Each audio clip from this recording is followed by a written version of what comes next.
Kain yan. Damo na kinakain nila. Diba? Marunong na si Bekang kumain ng damo. Actually, yun naman talaga pagkain nila damo. Pinakain ko lang ng masarap to si Bekang. Sarap na kumain ng damo. Eh, marami pa akong damo dun. Sa timbang orange. Damo talaga pagkain nila. Nakain na rin si Petra. Lalagyan ko na rin ng tubig si Mu. Si Mimi Mu. Si Camila. Ayan, maraming pagkain eh, no?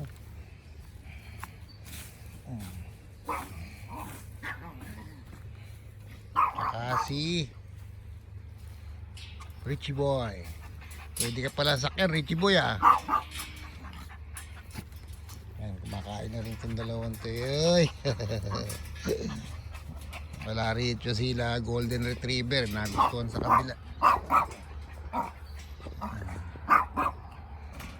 Madali lang alagaan dito kasi yung tae nila.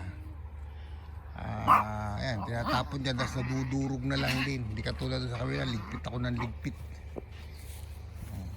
Wala eh, kailangan ko ano yung madali. Ayan, wala ng tubig. Puno na yung tubig.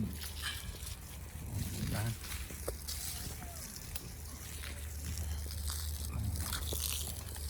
Tubig.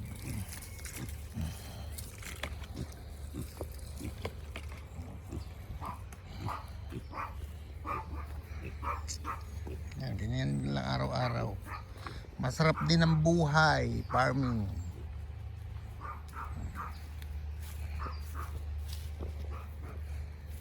Libre pa lahat. Pati ano, pati pasyal. Ano, kumusta ka na, ha? Laki na nito eh. Mabait kaya yan. Mabait sa akin.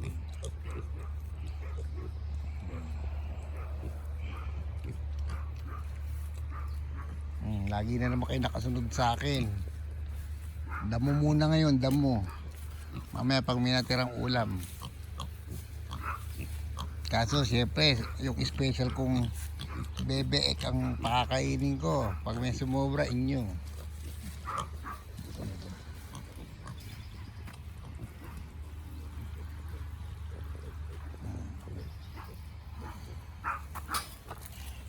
Transfer lang ang tubig. Ayan.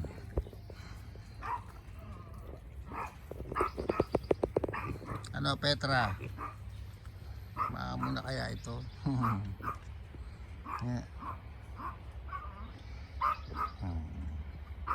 Actually, di na siya nagwa-wild nung una.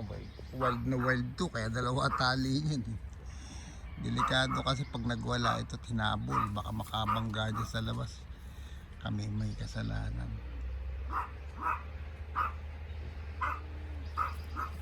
Ito na yung aming barangay. Community. Ako ang mismong kapitan. Naging kapitan din.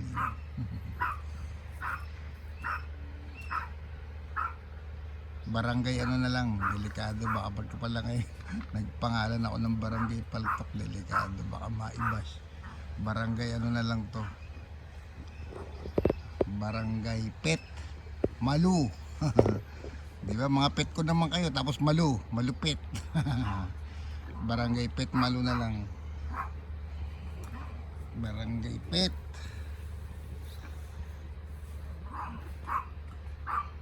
Barangay Paltok sana eh, kaso mahayop kasi ito eh, kaya baka may magalit. Barangay Pet Malu na lang.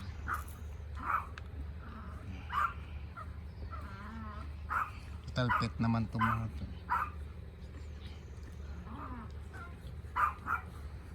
Ito yung ano, sinusubukan ko lang yung aking asola. Alam mo, tagal nang tinanim to. Mabagal lang ano dito pagdami. Ewan kung bakit. Bakit kaya?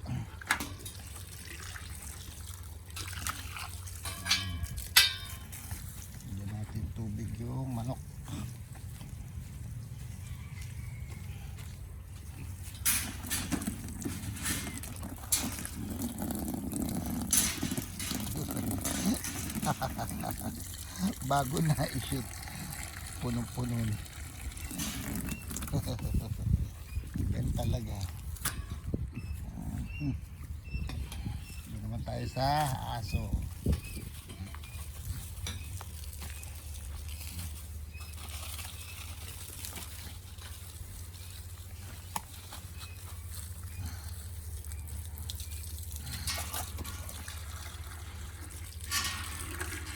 Kailangan sila rito lagi maraming tubig.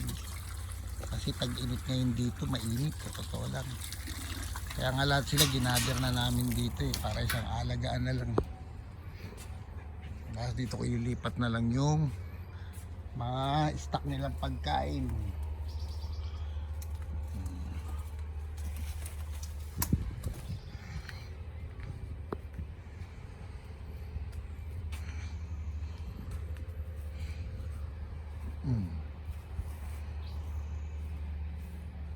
Ito yung kwarto namin. Yan, kwarto namin yan. Tapos yun yung nasira ni Alpaca. Ninat-ngat yung screen. Kasi wala pa nung dyan lang yung kulungan niya. Tapos pinalalabas ko rito para kumain. Ninat-ngat ba naman yung screen? Camela. Mabait na yan si Camela. Tsaka si Richie Boy. Ang mahalaga si Richie Boy mabait. At saka si Mimi mo, mabait sa akin si Mimi mo. Napakatahimik nitong baka. Kompleto na ako, okay na to. May manok, may baboy, may kabayo, may alpaka, may aso. May manok, may duck. O, di ba? Panapin mo. Kung bibili pa, pwede rin. Ano na lang siguro bibilin. Yun nga yung sheep.